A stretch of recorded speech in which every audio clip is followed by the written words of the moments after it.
Let's play some games. I'm dying to play games. Dying to play games.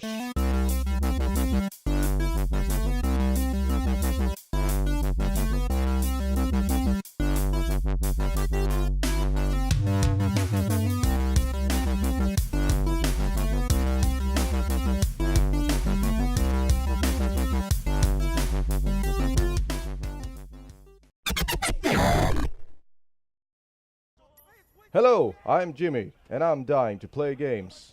And today I've been playing Sleeping Dogs.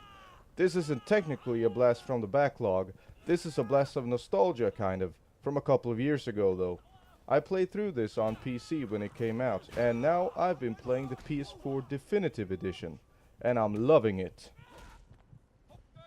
Today, however, I'm not gonna tell you about story or characters or graphics or anything like that. I'm going to tell you all about the side activities you can partake in as you're traversing Hong Kong. I feel that these side stuff make the game here. They bring you into the world of fictional Hong Kong like you were actually there. Sure, the story is the same story as the other true crime games. Undercover cop infiltrates local gang business and takes it down from within. Oh yeah, this is a true crime game, by the way, albeit from a different developer. This started out as True Crime Hong Kong, but never got off the ground properly.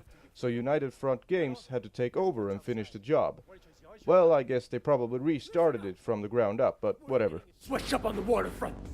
All his trucks move through that place. It's how he makes his money. But what am I doing? I'm not supposed to talk about story. I'm gonna talk about optional activities in the game.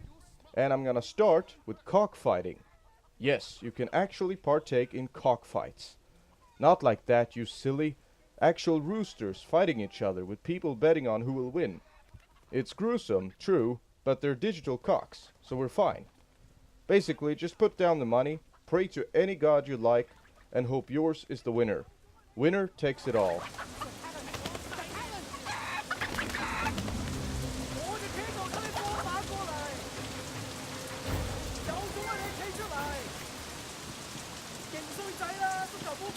Another side thing to do is karaoke.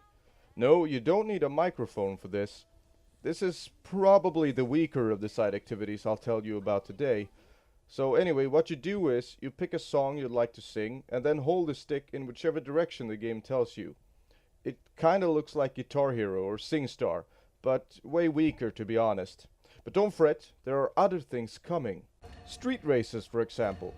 Even though the vehicle physics aren't the best, after getting used to them, you'll have a handle on how to handbrake and drift through narrow street corners, and then street racing will be really fun. Plus, you can ram your opponents in all directions, kind of like in Burnout, and that never gets old. I get paid by Dog Eyes, but all my product goes to Big Smile Lee. You wanna fuck with him? I just did. There are a multitude of drug busts to interfere with, and you do that by beating down thugs in a designated area, hacking the security camera nearby, and then peeking through it and pinpointing a drug supplier when they come by. The police will rush in and apprehend the one you pointed out. These drug busts do, however, get repetitive after a couple of them, and it's always kind of obvious who is the supplier, so there's never really any challenge. But they are still fun to do.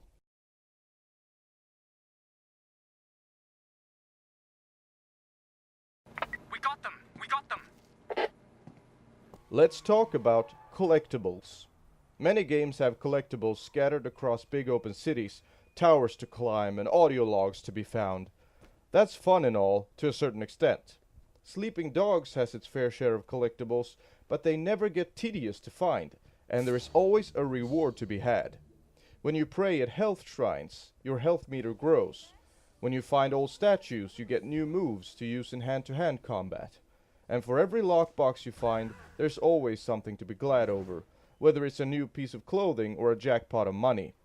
Also, if you date the right people, some collectibles might show up on your map, so they are easier to find.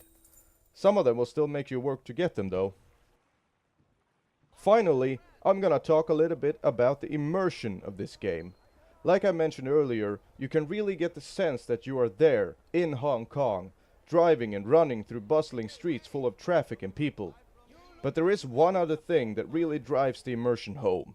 And that, my friends, is player housing. Player housing is one of my favorite things in games, when you get to walk around where your character sleeps, eats, and lives when you're not playing. Wei first starts out with a small apartment, kind of raggedy and dirty. Eventually, when rising through the ranks, he gets a bigger, more luxurious apartment in the business district of town. After a while, he even gets a houseboat. Now that's what I call great player housing. Oh, and if you go to the night market, you can even buy stuff for your home, like a bigger bed or air conditioning. So there you have it. Sleeping Dogs is a great game, with lots to do and discover.